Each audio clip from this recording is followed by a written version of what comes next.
belles années vintage. Et pour ce qui est du reste, la console de bord, les écrans ronds et le volant 3 broches, on est bien en 2009.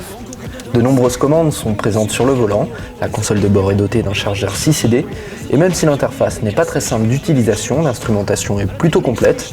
Enfin, entre les deux compteurs ronds, on retrouve les informations de l'ordinateur de bord, qui est assez clair. Je danse le Mia. Alors mon style rétro ne va plus très bien avec cette Golf 6 GTD, on va essayer autrement. C'est déjà un peu mieux comme ça. La boîte DSG 6 vitesses, voilà quelque chose de très moderne et plutôt sympa pour tout dire. Pour l'essayer, rien de tel qu'un petit parcours sinueux, la preuve en image.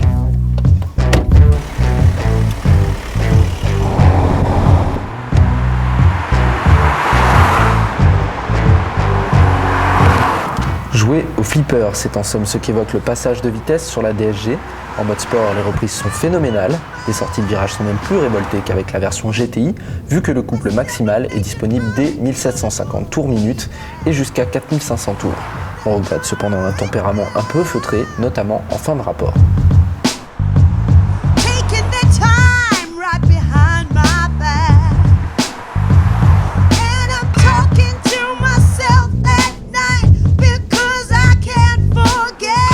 Le modèle essayé ici n'est malheureusement pas équipé du châssis DCC. Ce dernier permet une meilleure stabilité en courbe. Sans le DCC, la motricité dans les virages pêche un peu. Ce châssis peut offrir également plus de confort, à vous de choisir le mode.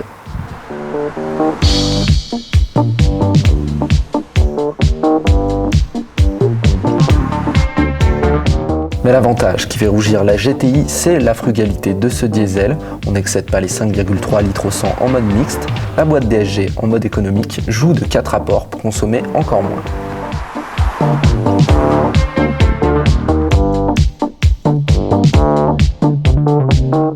Pour le physique, la GTD se différencie de la GTI sur de petits détails.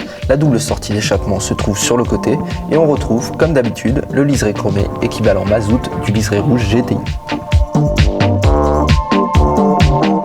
Côté tarif, c'est plutôt salé, 28 230 € pour la version de base, 29 000 pour le 5 portes. L'option boîte DSG est disponible pour 930 € en plus et 980 pour le châssis DCC. Cette contre GTI n'est donc pas bradée, le sport économique a son prix.